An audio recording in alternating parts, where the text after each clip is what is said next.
اور باقی دوسرا سوال، تہجد کی اہمیت تو انتہائی ہے۔ تہجد تو ایسی عبادت ہے کہ اس تہجد کی عبادت کا اہتمام کیے بغیر کوئی انسان ولی نہیں بن سکتا،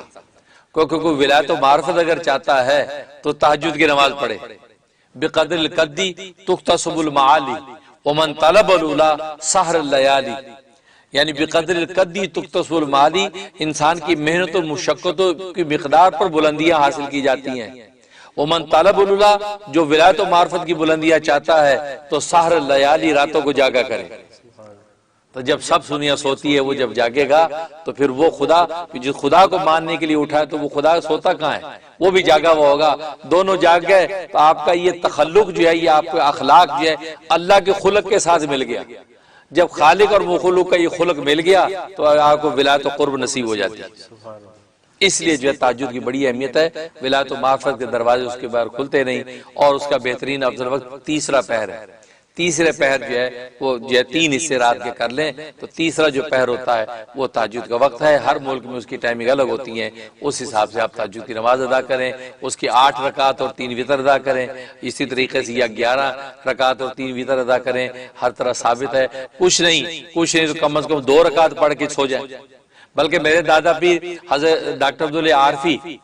قدس سرتو بڑی عجیب بات فرماتے ہیں کہ عجیب اللہ کی شان ہے، یہ تہجد کا جو وقت ہے اتنا قیمتی وقت ہے کہ اللہ تبارک و تعالیٰ کسی مومن مسلمان کو اس وقت کو ضائع کرنے کی اجازت نہیں دیتا، اور ہر مسلمان بندے کی اس کو ضرور آنکھ کھلتی ہے، بھلے پیشاب کے لیے اٹھے وہ، اللہ اس آخری تیسرے پہر میں ضرور اٹھاتا ہے انسان کو۔ اور یہی اشارہ دیتے ہیں تکوینی طور پہ کہ بھائی یہ وہ مبارک وقت ہے، کھڑے ہو کے 2 نفلیں پڑھ کے خدا کو راضی کر لو۔ اور میں یہاں پر اعلان کر رہا ہوں کیونکہ تہجد کے وقت میں اللہ تبارک و تعالی حدیث میں آتا ہے، وہ آسمان دنیا پہ آ کے اعلان کرتا ہے کہ حل من مستغفر فاغفر لہ، ہے کوئی تم میں سے بخشی مانگنے والا میں اس کو بخش دوں، حل من مسترزق فارزق لہ، ہے کوئی تم میں سے رزق مانگنے والا میں اس کو رزق دے دوں، حل من مبتلا فعافیہ، ہے کوئی تم میں سے کسی مصیبت میں مبتلا میں اس کو عافیت دے دوں، الا قضا الا قضا۔ حدیث میں آتا ہے کہ انسان کی ساری ضرورتوں کا نام لے کے اللہ صبح صادق تک پکارتے رہتے ہیں اور آسمان دنیا پر اجلال فرماتے ہیں۔ یہ وقت ہوتا ہے، فرمایا کہ اس وقت کی قیمت اہمیت اور اللہ کی لطف عنایت کے آدمی کی آنکھ کھلتی ہے، کچھ نہ ہو تو بندہ جو ہے پیشاب کے لیے اٹھتا ہے۔ تو حضرت فرماتے ہیں کہ اگر بالفرض وضو کر کے نماز 2 رکعت پڑھنے کی توفیق نہیں ہے نا، یا پیشاب کا بھی تقاضا نہیں اور آنکھ کھل گئی، آنکھ دیکھا وہ 3:30 ہوئے رات کے، چلو پھر سو جائے، ابھی تو فجر کو دیر، فرض سونے کی ضرورت نہیں، بستر پہ لیٹے لیٹے خدا سے مانگنا شروع کر دو، کیونکہ وہ تو دینے کا وقت ہے۔ اللہ تمہارے 2 نفلوں کا محتاج نہیں ہے، وہ تو تمہارے یہ اٹھے ہوئے ہاتھوں کا محتاج ہے۔ نفلیں پڑھنے والے فرشتے اس وقت سجدوں میں گرے ہوتے ہیں اللہ کے سامنے، اللہ کو یہ اٹھے ہوئے ہاتھوں کی ضرورت ہے۔ اب وہ لیٹے لیٹے آپ کے یا اللہ یہ اس وقت تو پکار رہا ہے کہ ہم مانگے، یا اللہ میں تجھ سے یہ مانگتا ہوں مجھے دے دے، یا اللہ میں تجھ سے یہ مانگتا ہوں مجھے دے دے، یا اللہ میں یہ مانگتا ہوں دے دے۔ فرمایا 2-4 منٹ اللہ سے مانگ کے اور یہ دعا کر کے سو جاؤ، انشاءاللہ تہجد کے وقت کا جو عطا ہوگا وہ تمہیں مل جائے گا۔ سبحان اللہ۔ فرمایا اتنا آسان نسخہ پھر بھی نہ کرو، تو فرمایا کہ یہ تو پھر یہ محرومی اور بے نصیبی کی بات ہے کہ بندہ پھر بھی خدا کو اس وقت میں نہ پکارے۔ تو پیشاب کے لیے اٹھتا ہے تو آتے آتے ہی جو ہے اللہ سے 10 دعائیں مانگ کے پھر سوچو کہ یا اللہ پڑھنے کی ٹھنڈے وضو کی ہمت نہیں ہے اور وضو کا موڈ نہیں ہے، یا اللہ بس ویسے ہی دے دے، تو وضو کا محتاج نہیں ہے، تو جیسے چاہے یا اللہ مجھے یہ عطا کر دے، میری مشکل دور کر دے۔ فرمایا یہ دعا کرتے سو جاؤ، کیونکہ اس وقت کی نفلوں کا اصل مغز دعا تو ہے، مانگنا ہی تو ہے، تو آپ مانگ کے سو جائیں گے تو تہجد کے انوارات سے آپ محروم نہیں ہیں۔ تہجد کے معمولات کل 4 ہیں، ایک انفرادی عمل ہے اور وہ یہ ہے کہ 4 رکعت سے لے کے 12 رکعت تک نماز تہجد کے نفل ادا کرنے ہیں، وہ تقریباً سب ساتھی کر چکے ہیں۔ اور اس کے بعد جو ہے وہ پہلا اجتماعی عمل یہ ہوگا کہ میں اشعار حسینہ کے عنوان سے چند اشعار محبت پیش کروں گا، جس میں جو ہے وہ اہل اللہ اور اللہ والوں کی شان اور عظمت اور ان کی محبت پیش کی گئی ہے۔ اور اس کے بعد باقاعدہ ذکر ہوگا، ذکر دواز تسبیح، 13 تسبیح کا جو ذکر ہے وہ انشاءاللہ کیا جائے گا، اور اس کے بعد اجتماعی دعا ہوگی۔ اس طرح یہ تہجد کے معمولات پورے ہوں گے، اور اس کے بعد انشاءاللہ سحری کریں گے اور انشاءاللہ پھر آپ سے فجر کے معمولات میں ملاقات کریں گے۔ تو جہاں تک جو ہے وہ اشعار حسینہ کا تعلق ہے، تو یہ اشعار جو ہے شاعر مشرق علامہ اقبال رحمہ اللہ تعالیٰ کے اشعار ہیں، بڑے خوبصورت اشعار اہل اللہ نے بہت پسند کیے ہیں۔ جی جو انہوں نے جو ہے وہ اللہ والوں کی شان اور محبت میں پیش کی ہیں۔ اس کا عنوان میں نے رکھا ہے اشعار حسینہ۔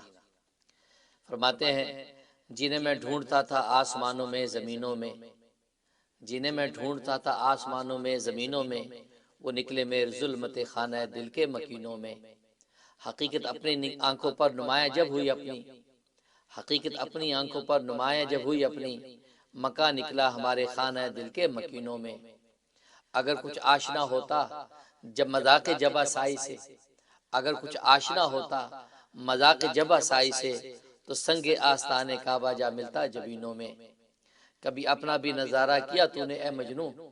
کبھی اپنا بھی نظارہ کیا تو نے اے مجنوں، کہ لیلا کی طرح تو خود بھی ہے محمل نشینوں میں۔ مہینے وصل کے گھڑیوں کی صورت اڑتے جاتے ہیں، مہینے وصل کے گھڑیوں کی صورت اڑتے جاتے ہیں، کہ مگر گھڑیاں جدائی کی گزرتی ہیں مہینوں میں۔ مجھے روکے گا تو اے ناخدا کیا غرق ہونے سے، مجھے روکے گا تو اے ناخدا کیا غرق ہونے سے، کہ جن کو ڈوبنا ہو ڈوب جاتے ہیں سفینوں میں۔ واہ، مجھے روکے گا تو اے ناخدا کیا غرق ہونے سے،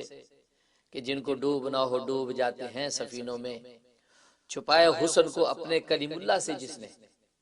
چھپایا حسن کو اپنے کلیم اللہ سے جس نے، وہی ناز آفری ہیں جلوہ پیرا نازنینوں میں۔ بہت خوب، چھپایا حسن کو اپنے کلیم اللہ سے جس نے، وہی ناز آفری ہے جلوہ پیرا نازنینوں میں۔ جلا سکتی ہے شمع کشتہ کو موج نفس ان کی، جلا سکتی ہے شمع کشتہ کو موج نفس ان کی، الہی کیا چھپا ہوتا ہے اہل دل کے سینوں میں۔ بہت خوبصورت شعر ہے، گویا کہ یہ شعر پوری نظم کی جان ہے، اہل اللہ کی عظمت بیان کی ہے۔ جلا سکتی ہے شمع کشتہ کو موج نفس ان کی، جلا سکتی ہے شمع کشتہ کو موج نفس ان کی، الہی کیا چھپا ہوتا ہے اہل دل کے سینوں میں۔ تمنا درد دل کی ہو تو کر خدمت فقیروں کی، تمنا درد دل کی ہو تو کر خدمت فقیروں کی، نہیں ملتا یہ گوہر بادشاہوں کے خزینوں میں۔ نہ پوچھ ان خرقہ پوشوں کی ارادت ہو تو دیکھ ان کو، نہ پوچھ ان خرقہ پوشوں کی ارادت ہو تو دیکھ ان کو، ید بیضا لیے بیٹھے ہیں اپنی آستینوں میں۔ سبحان اللہ۔ نہ پوچھ ان خرقہ پوشوں کی، نہ پوچھ ان خرقہ پوشوں کی ارادت ہو تو دیکھ ان کو، ید بیضا لیے بیٹھے ہیں اپنی آستینوں میں۔ ترستی ہے نگاہ نارسا جس کے نظارے کو، ترستی ہے نگاہ نارسا جس کے نظارے کو، وہ رونق انجمن کی ہے انہی خلوت گزینوں میں۔ کسی ایسے شرر سے پھونک اپنے خرمن دل کو، کسی ایسے شرر سے پھونک اپنی خرمن دل کو، کہ خورشید قیامت بھی ہو تیرے خوشا چینوں میں۔ واہ، کسی ایسے شرر سے پھونک اپنے خرمن دل کو، کہ خورشید قیامت بھی ہو تیرے خوشا چینوں میں۔ محبت کے لیے دل ڈھونڈ کوئی ٹوٹنے والا، محبت کے لیے دل ڈھونڈ کوئی ٹوٹنے والا، یہ وہ میں ہے جسے رکھتے ہیں نازک آبگینوں میں۔ محبت کے لیے دل ڈھونڈ کوئی ٹوٹنے والا، یہ وہ میں ہے جسے رکھتے ہیں نازک آبگینوں میں۔ سراپا حسن بن جاتا ہے جس کے حسن کا عاشق، سراپا حسن بن جاتا ہے جس کے حسن کا عاشق، بھلا اے دل حسین ایسا بھی ہے کوئی حسینوں میں۔ سبحان اللہ۔ سراپا حسن بن جاتا ہے جس کے حسن کا عاشق، بھلا اے دل حسین ایسا بھی ہے کوئی حسینوں میں۔ پھڑک اٹھا کوئی تیری ادائے معرف نہ پر، پھڑک اٹھا کوئی تیری ادائے معرف نہ پر، تیرا رتبہ رہا بڑھ چڑھ کے سب ناز آفرینوں میں۔ پھڑک اٹھا کوئی تیری ادائے معرف نہ پر، تیرا رتبہ رہا بڑھ چڑھ کے سب ناز آفرینوں میں۔ نمایاں ہو کے دکھلا دے کبھی ان کو جمال اپنا، نمایاں ہو کے دکھلا دے کبھی ان کو جمال اپنا، بڑی مدت سے چرچے ہیں تیرے باریک بینوں میں۔ نمایاں ہو کے دکھلا دے کبھی ان کو جمال اپنا، بڑی مدت سے چرچے ہیں تیرے باریک بینوں میں۔ خاموش دل بھری محفل میں چلانا نہیں اچھا، خاموش دل بھری محفل میں چلانا نہیں اچھا، ادب پہلا قرینہ ہے محبت کے قرینوں میں۔ برا سمجھو انہیں مجھ سے تو ایسا ہو نہیں سکتا، برا سمجھو انہیں مجھ سے تو ایسا ہو نہیں سکتا، کہ میں خود بھی ہوں، میں خود بھی تو ہوں اقبال اپنے نکتہ چینوں میں۔ برا سمجھو انہیں مجھ سے تو ایسا ہو نہیں سکتا، کہ میں خود بھی ہوں اقبال اپنے نکتہ چینوں میں۔ سبحان اللہ۔ تو یہ اشعار محبت اشعار حسینہ تھے۔ اب اس کے بعد انشاءاللہ ہم ذکر کریں گے، اور ذکر دواز تسبیح کا ذکر، اور دواز تسبیح کا مطلب ہے کہ یہ کل جب 12 تسبیح کا ذکر کہلاتا ہے، لیکن ہے کل 13 تسبیح، لیکن اصطلاحاً ان کا نام 12 تسبیح بن گیا ہے۔ اس میں سب سے پہلے لا الہ الا اللہ کی ضرب لگتی ہے 200 مرتبہ، اس کے بعد الا اللہ یہ 400 مرتبہ اس کی ضرب لگائی جاتی ہے، پھر اللہ اللہ یہ 600 مرتبہ پڑھا جاتا ہے، اور اللہ اللہ اللہ بغیر ہو کے یہ جو ہے 100 مرتبہ، کل یہ 13 تسبیح بن گئی۔ اصطلاحاً ان کا نام جو 12 تسبیح یعنی 12 تسبیح کہلاتا ہے۔ تو ابھی ہم تہجد کے اندر یہ اب ذکر کریں گے، ضروری نہیں کہ یہ تعداد ہم کمپیٹ کریں، لیکن یہ کہ 12 ہم جو ہے وہ مناسب وقت کو دیکھتے ہوئے اس کے جو ذکر کریں گے۔ پہلے لا الہ الا اللہ کا ذکر ہوگا، اس کے بعد الا اللہ کی ضربیں لگیں گی، پھر اللہ اللہ، اور آخر میں اللہ اللہ بغیر جو ہو کے ہوگا۔ تو آپ حضرات 1 مرتبہ سورہ فاتحہ، 13 مرتبہ سورہ اخلاص، 11 مرتبہ درود یار رہے یار تو وقت میں تہجد کے معمولات کیے ہیں، اور تہجد کا وقت یا اللہ برکت والا وقت ہے، یا اللہ آسمان دنیا پر آپ اجلال فرما کے اعلان فرما رہے ہیں، اور یہ تو رمضان کے ساتھ ہیں، تہجد کا وقت ہے، یا اللہ ہماری دعاؤں کو شرف قبول عطا فرما، یا اللہ ہمارے لیے بخشش کا فیصلہ فرما، مغفرت کا پروانہ جاری فرما، اور یہ پہلا عشرہ یا اللہ، یہ پہلا عشرہ تو تیری خاص رحمت کا ہے، یا اللہ ہمیں اپنی رحمت سے محروم نہ فرما، اپنی رحمتوں سے ہمیں محروم نہ فرما، یا اللہ ہمیں ہماری نسلوں کی نسلوں کو قیامت تک اپنی رحمتوں سے منور فرما، رحمتوں سے مالا مال فرما، یا اللہ یا اللہ یا اللہ ہر طرح کی ظاہری بات میں فتنوں سے محفوظ فرما، یا اللہ یا اللہ یا اللہ تیرے نام ہم نے لیا ہے، تیرے ذکر کیا ہے، یا اللہ ہمارے ذکر کو قبول و منظور فرما، یا اللہ اپنا قرب خاص ہمیں عطا فرما، ذکر کا حقیقی مزہ اور لذت ہمیں عطا فرما، عبادت کا ذوق نصیب فرما، یا اللہ طاعت میں سستی اور کاہلی کو دفع دور فرما، یا اللہ طاعت میں سستی اور کاہلی کو دفع دور فرما، یا اللہ تیری طاعت میں تیری عبادت میں خاص لطف اور مزہ یا اور ذوق عطا فرما، یا اللہ ظاہری بات نہیں ہمارے تمام گناہوں کو معاف فرما، اپنا قرب خاص نصیب فرما، اور تہجد کی اس مبارک ساعتوں میں ہماری دعاؤں کو قبول و منظور فرما، اپنا قرب خاص نصیب فرما، یا اللہ دنیا بھر میں جہاں جہاں مسلمان آباد ہیں سب کو یا اللہ تو اپنی سچی محبت سے منور فرما، یا اللہ سب کے قلوب کو اپنی محبت کے لیے منتخب فرما، ان کے قالب کو اتباع سنت کے لیے منتخب فرما، یا اللہ ہمارے قلوب کو اپنی محبت سے منور فرما، اور ہمارے قالب کو ہمارے ظاہر کو یا اللہ اپنے حبیب کی سنتوں سے مزین فرما، یا اللہ اتباع سنت کی دولت سے مالا مال فرما، یا اللہ ہماری خانقاہ یوسفیہ چشتیہ زکریہ عارفیہ نیو یارک کے فیض کو پورے عالم میں عام فرما، یا اسی صلاح تقویٰ کی بنیاد پر اس کو قائم فرما، یا اللہ اس کا فیض دنیا کے کونے کونے تک پہنچا، یا اللہ ہمارے مشائخ سلسلہ کے درجات بلند فرما، یا اللہ ہمارے مشائخ سلسلہ کے درجات بلند فرما، یا اللہ ان کی روحانی توجہات ہمیں عطا فرما، یا اللہ ہمارے پیر و مرشد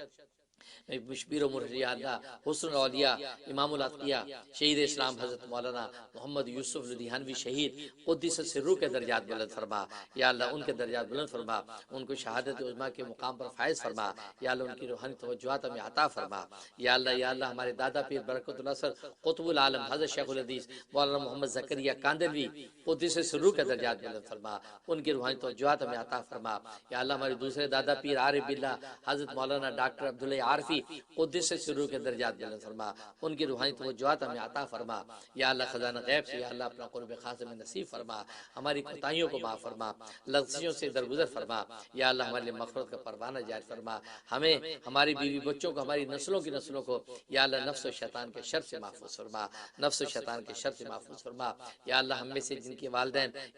میں کو ایک دنیا سے رخصت ہو چکا ہے یا اللہ سب کی بخشش فرما، یا اللہ ہمارے والدین کی بخشش فرما، ان کے درجات بلند فرما، یا اللہ خود میرے والدین کی بخشش فرما، یا اللہ انہیں جنت فردوس کا اعلیٰ مقام عطا فرما، یا اللہ میرے والد ماجد